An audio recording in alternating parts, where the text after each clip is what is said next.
Uno dei fenomeni più noti nell'alta orologeria, che coinvolge anche referenze meno costose e che riguarda anche i Rolex, è il sovrapprezzo che acquisiscono alcuni modelli nell'aftermarket. E come sempre ne parliamo in questa rubrica.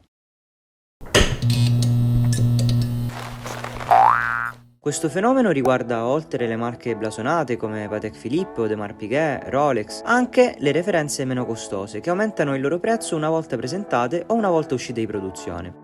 Come ad esempio il Seiko Alpinist con quadrante verde che si trova al doppio rispetto al prezzo di listino, o il Timex Q Ratio o anche il Citizen ProMaster Full Lume e tanti altri.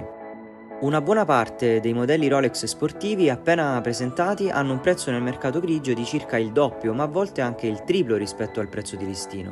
Ma non sono solo le referenze professionali a subire questo sovralistino. Ultimamente è successo anche con le referenze di bassa fascia, permettetemi il termine, della Rolex. Come avrete potuto vedere dalla copertina del video, oggi parliamo di Oyster Perpetual. Rolex creò un orologio con una cassa sigillata ermeticamente che lo rendeva resistente all'acqua e alla polvere, segnando un punto di svolta nel mondo dell'alta orologeria. Questo modello fu chiamato Oyster. La casa orologera svizzera testò questo modello facendolo indossare alla nuotatrice Mercedes Gleitze, che attraversò il canale della Manica con al polso questo Rolex Oyster.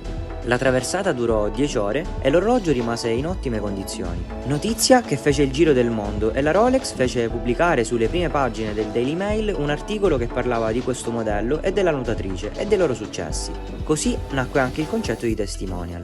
Nel 1931 la Rolex brevettò e introdusse il primo meccanismo a carica automatica al mondo con un rotore perpetuo, detto Perpetual. Altra innovazione che cambiò il mondo dell'orologeria. È dall'unione dei nomi di queste due caratteristiche che avviene il passaggio dall'Oyster all'Oyster Perpetual, che ha portato proprio nel 1931 alla produzione e vendita di una lunga e fortunata serie di modelli, il cui capostipite è il Rolex 1858, detto ovetto, per sottolineare la sua forma bombata. Quindi questo Oyster Perpetual è un orologio che porta sulle spalle molta della storia che appartiene a Rolex, ma nonostante questo rimane un modello molto semplice a livello tecnico, ma allo stesso tempo iconico. Chiunque riconoscerebbe un Oyster Perpetual.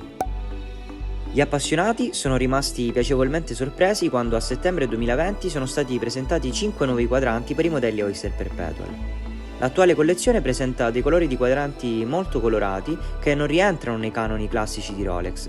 Oltre ai classici colori di quadranti, quindi il nero, il blu e lo champagne, le innovazioni sono il giallo, il verde, il rosa, il corallo e il turchese.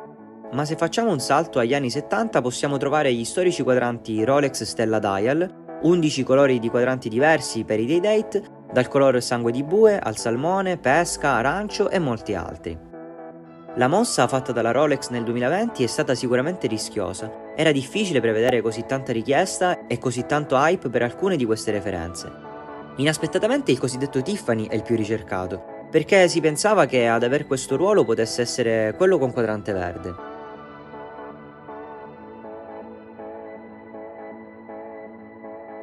Gli Oyster Perpetual con quadrante turchese da 41 mm hanno un prezzo di listino di 5.600 euro, ma subito dopo la loro uscita avevano un prezzo di 11.000 euro, quindi il doppio rispetto al list price, e adesso hanno raggiunto la quotazione di circa 16.000 euro, quindi il triplo rispetto al prezzo di listino. Invece, quelli da 36 mm, che hanno un prezzo di listino di 5.300 euro, appena usciti venivano venduti nel mercato grigio a 14.000 euro, prezzo che adesso è sceso un po' fino ad arrivare a 13.500 euro. Credo che sia una referenza rischiosa da acquistare, almeno per chi non è convinto dai colori affascinanti dei quadranti, ma che si fa trascinare solo dalla moda. Se per altre referenze come ad esempio il Daytona 116520 a mio parere ha senso spendere tra i 22 e i 25.000 euro, poiché è il crono di punta del catalogo Rolex ed il prezzo è giustificato anche dal contenuto tecnico e comunque rimane un pezzo iconico e ormai uscito fuori di produzione, infatti è noto come preceramica, questi motivi possono giustificare chi lo acquista anche solo come puro investimento. Perché se la bolla non dovesse esplodere, questa referenza sicuramente continuerà a crescere, ma comprare un Oyster Perpetual in vista di una possibile crescita del valore non credo sia una buona idea, dato che già si trova al triplo del listino, quindi credo che il prezzo attuale sia giustificato solo dalla moda, ma non sicuramente dai contenuti tecnici.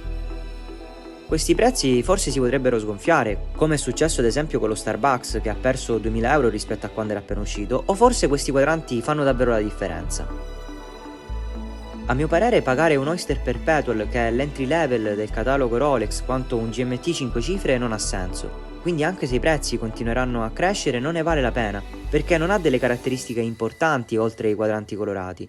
Quindi nel caso in cui il mercato si sgonfierà, questi credo che possano essere i primi a diminuire di valore. Attualmente allo stesso prezzo di un Oyster Perpetual 41 mm color Tiffany si può acquistare un Submariner 16610 in ottime condizioni e full set e un classico Datejust da 36 mm magari con bracciale Jubilee. Oppure al prezzo di quello da 36 mm, se siete degli amanti di Omega, potreste acquistare uno Speedmaster Moonwatch ultima referenza, un Seamaster 300 e per concludere anche un Acquaterra prima edizione. Questo per farvi capire quante cose si potrebbero fare con i soldi che si dovrebbero spendere attualmente per acquistare un Oyster Perpetual con quadrante Tiffany. Vorrei sapere cosa ne pensate di questo Oyster Perpetual e quali referenze acquistereste se doveste decidere di spendere queste cifre. Come al solito ne parliamo nei commenti. Spero che questo video vi sia piaciuto, vi invito ad iscrivervi al canale che come ben saprete è gratuito e ci vediamo in una prossima puntata qui su TOC. Ciao!